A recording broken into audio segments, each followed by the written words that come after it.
Assalamualaikum warahmatullahi wabarakatuh, rekan trader Indonesia dimanapun berada. Jumpa lagi bersama Amarket di analisa mingguan kita, di mana analisa ini akan berlangsung dari tanggal 1 hingga tanggal 5 September nanti. Kita akan melihat bagaimana pergerakan pasar yang terjadi selama 1 minggu ke depan. Kita akan mencoba untuk menganalisa, dan kita akan memberikan analisa itu buat rekan trader, supaya dari analisa yang coba kami berikan ini bisa menjadi referensi untuk analisa yang akan dilakukan oleh rekan trader semuanya. Oke rekan trader semuanya, tanpa buang waktu lama lagi, kita akan lihat bagaimana pergerakan pasar yang terjadi pada minggu lalu. Kita tahu bahwa minggu lalu pergerakan pasar sangat luar biasa, dan yang sangat luar biasa itu bagaimana kita bisa lihat emas bisa sampai ke level tertinggi dalam 1 bulan terakhir ini. Sangat luar biasa, kembali lagi ke 3.400, malahan menuju ke 3.450 rekan trader. Ini adalah pergerakan yang sangat luar biasa. Apakah dia akan minggu depan ini merupakan awal untuk dia kembali lagi ke level 3.500? Kita akan saksikan bersama-sama. Oleh karena itu, rekan trader, kita coba lihat apa yang terjadi pada pasar di minggu yang lalu. Untuk pergerakan pasar pada minggu sebelumnya, minggu yang lalu, rekan trader bisa lihat, kita mulai indeks dolar Amerika. Bagaimana apa yang terjadi pada indeks dolar Amerika pada 1 minggu ini, minggu yang telah berlalu, sangat dinamis rekan trader, bergerak di antara 97.733 hingga menuju ke 98.770. Ini tidak bisa dilepas dari kisruh yang telah terjadi antara Donald Trump dengan The Fed, tarif yang dilakukan terhadap India, belum lagi permasalahan dengan Lisa Cook, sehingga pasca minggu sebelumnya, 2 minggu sebelumnya, di mana pelemahan yang terjadi hingga level 97.733, akan tetapi dimulai lagi pada hari Senin yang lalu, bagaimana dia kembali mencoba naik lagi menuju 98, walaupun akhirnya ditutup di seputaran 97.73.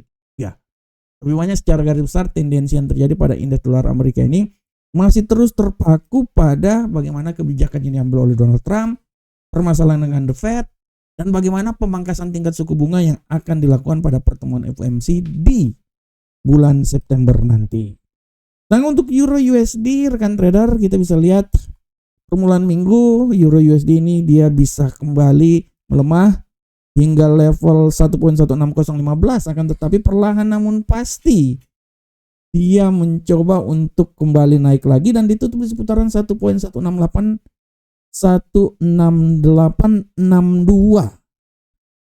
Kalau rekan trader menyimak dengan saksama bahwa pergerakan yang terjadi pada Euro USD ini tidak terlepas dari bagaimana kebisingan-kebisingan politik yang terjadi di Eropa, ya. Walaupun kita lihat bahwa secara garis besar euro sedikit mengalami kesulitan untuk mencatat kenaikan yang berarti, akan tetapi faktor yang terjadi di Amerika, di mana perseteruan antara The Fed dengan Donald Trump, faktor tarif juga membuat bagaimana dia mencoba kembali naik lagi, sehingga ditutup di posisi 1.16862.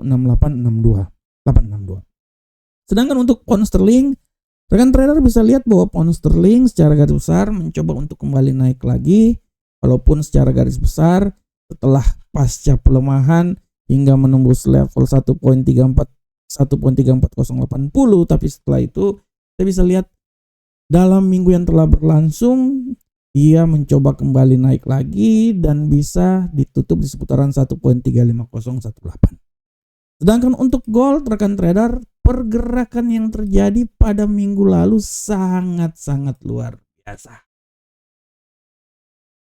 Bagaimana gold ini bisa terbang tinggi, rekan trader? Dan akhirnya gold ini bisa ditutup di posisi yang sangat luar biasa di seputaran 3.453. Apa yang terjadi tidak bisa dilepas dari perseteruan antara Donald Trump dengan The Fed. Apa yang terjadi di mana Donald Trump ingin memecat Lisa Cook, salah satu para pejabat The Fed. Dan kita bisa lihat bagaimana geopolitik serangan yang terjadi antara Rusia dan Ukraina, pun juga permasalahan tarif yang diberlakukan untuk India membuat emas terbang luar biasa. Apakah ini tanda-tanda emas akan kembali ke level tertinggi 3.500? Kita akan saksikan bersama di minggu yang akan datang. Karena minggu yang akan datang ini benar-benar kita bisa lihat pasar bergejolak, kita masuk di lautan masa lembo. Kita bisa lihat bagaimana kalender ekonomi sangat berfungsi di minggu depan, bagaimana selama 1 minggu kalender ekonomi akan menentukan arah pergerakan pasar. Ya, kita akan lihat bersama-sama. Dan untuk USD Yen Jepang, kita bisa lihat bahwa USD Yen Jepang seiring dengan pelemahan yang terjadi pada dolar Amerika membuat USD Yen Jepang kembali lagi sedikit mengalami pelemahan, ditutup di seputaran 147.859 walaupun sempat ya pada prinsipnya dia bisa naik lagi di posisi 148, tapi dia kembali ditutup di seputaran 146 ya sekitaran 146.876. Nah, rekan trader, ini adalah secara teknikal apa yang terjadi pada pasar di minggu yang lalu. Sedangkan untuk fundamental, kita bisa lihat kalender ekonomi yang terjadi di perdagangan minggu lalu. Kita bisa lihat dari hari Senin pun juga penjualan rumah baru aktualnya 625.000. Hari Selasa kepercayaan konsumen berada di seputaran 97,4. Setelah itu kita lihat PDB, gimana PDB bisa berada di sekitaran 3,3%. Sedangkan klaim pengangguran sedikit mengalami pelemahan dan klaim pengangguran yang tadinya 234.000 sekarang berada di seputaran 229.000. Sedangkan data lainnya untuk IHK Jerman di mana berada seputaran 0,1% dan indeks harga ya data inflasi inti personal inti belanja personal inti dia berada sekitaran 0,3 dan PCE inti itu berada di 2,9. Ini makin bisa meyakinkan bahwa pemungkasan tingkat suku bunga sudah berada di ambang pintu ya. Jadi kita akan lihat bagaimana pergerakan pada bulan September ini. Semoga bulan September ini benar-benar menjadi September ceria untuk kita semuanya. Dan rekan trader bisa lihat bagaimanakah untuk minggu depan. Secara garis besar kita akan melandasi pergerakan minggu depan dari kalender ekonomi. Mulai dari hari Senin pasar sedikit agak reda karena hari buruh di Amerika, di Kanada, dan juga untuk Malaysia ada hari kemerdekaan. Mulai dari hari Selasa, kita bisa lihat pertempuran dimulai. Mulai pada pukul 16.00 waktu Indonesia bagian Barat, ada data inflasi dari Eropa. Dilanjutkan dengan indeks manajer pembelian manufaktur pada pukul 24.05 dan indeks manajer manufaktur ISM 21.00. Hari Rabu kita akan lihat lowongan pekerjaan ULTS. Harap diperhatikan. Kita masuk hari Kamis, kita akan disodorkan dengan kabar-kabar fundamental yang sangat banyak. 16.55 ada perubahan tenaga kerja non pertanian ADP. 19.30 ada klaim pengangguran awal. 20.45 ada indeks manajer pembelian jasa. 21.00 ada indeks manajer pembelian non manufaktur ISM. Dan masuk di hari Jumat rekan trader. Jumat yang penuh dengan lika-liku. Jumat keramat. Kita masuk hari Jumat rekan trader bisa lihat tenaga kerja non pertanian alias non farm payroll 19.30. Nanti artinya hari Jumat kita akan webinar juga pukul 19.00 karena 19.30 akan ada non farm payroll. Dan tingkat pengangguran berada di seputaran tingkat pengangguran hari Jumat akan dikeluarkan. Apakah dia akan bertambah atau berkurang karena prediksinya berada sekitaran 4,3%. Kita akan lihat secara bersama-sama. Dan bagaimanakah secara teknikal? Secara teknikal kita akan lihat rekan trader. Untuk teknikal kita lihat dari indeks dolar Amerika. Secara garis besar kita lihat rekan trader bahwa hingga tanggal 5 nanti prediksi yang coba kita lakukan adalah indeks dolar Amerika masih punya peluang yang sangat luar biasa untuk turun. Analisa saya, dia bisa mengalami pelemahan hingga level terendah di seputaran 97.178. Walaupun tidak tentu kemungkinan juga dia bisa naik hingga level tertinggi di seputaran 98.5. Jadi pada prinsipnya untuk minggu depan peluang besar itu akan terjadi pelemahan, walaupun kita tidak bisa pungkiri bahwa dia ini bisa turun sampai di, tidak terlalu kemungkinan dia bisa di 97.178, dan apabila ini terjadi tidak juga menutup kemungkinan dia akan sedikit melemah hingga 96.978, masuk di zona 96. Sedangkan untuk Euro USD, dari kacamata saya, Euro USD ini sepertinya akan sedikit mengalami tendensi bullish. Analisa yang coba saya bawakan, menurut analisa, saya memprediksikan dia ini bisa naik, akan trader, hingga level tertinggi di seputaran 1.18026. Akan tetapi jangan lupa juga bahwa pelemahan ini bisa saja terjadi ya, dan dia ini bisa turun hingga level paling rendahnya menurut saya itu berada di seputaran, inilah kalau menurut saya ya, 1.15933, 1.18026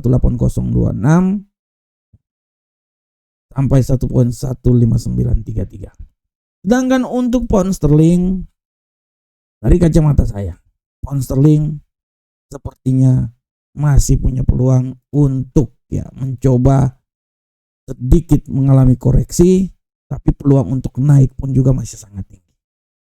Menurut analisa saya, koreksi bisa saja terjadi hingga level terendahnya itu di posisi seputaran 1.34551, akan tetapi peluang penguatan juga masih tetap ada dan bisa membuat dia naik hingga level tertinggi, rekan trader semuanya, di seputaran 1.3574. Bagaimanakah untuk gold? Nah, ini dia rekan trader. Gold ini luar biasa sebenarnya. Analisa yang coba saya bawakan buat rekan trader bahwa gold ini, dalam prediksi saya, gold masih punya peluang naik yang sangat signifikan.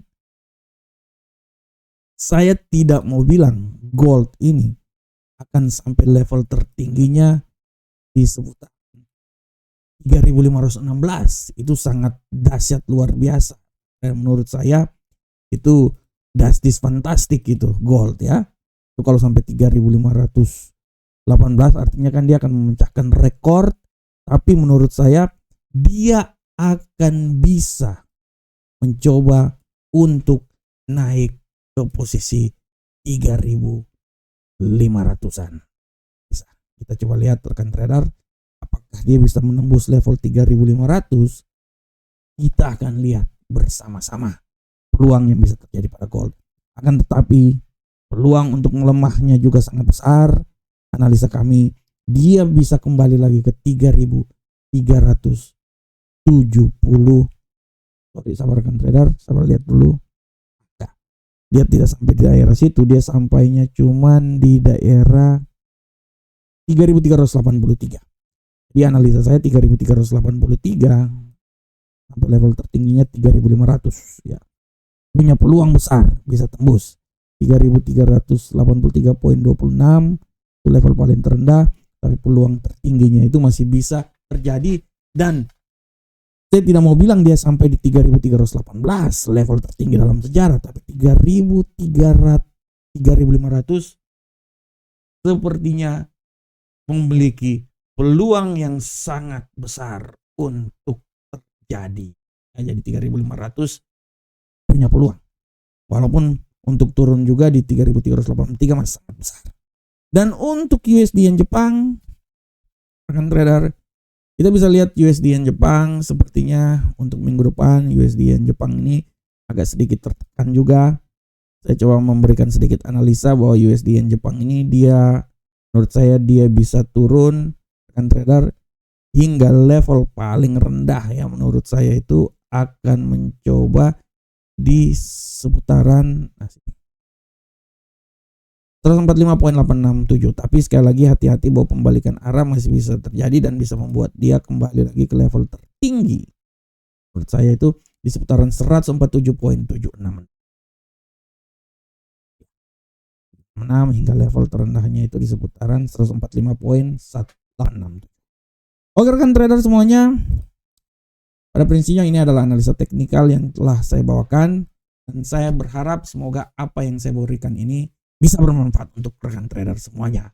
Kembali lagi rekan trader, hati-hati, minggu depan banyak sekali berita fundamental yang akan dikeluarkan. Oleh karena itu saya berharap rekan trader bisa terus melihat keadaan yang terjadi, karena akan bisa mempengaruhi fundamental sehingga bisa mempengaruhi trading yang akan dilakukan oleh rekan trader semua. Oleh karena itu tetap terus melihat analisa-analisa yang saya bawakan juga setiap hari, dan saya berharap semoga analisa yang kami berikan ini bisa menjadi sedikit masukan untuk trading yang akan dilakukan oleh rekan trader semua.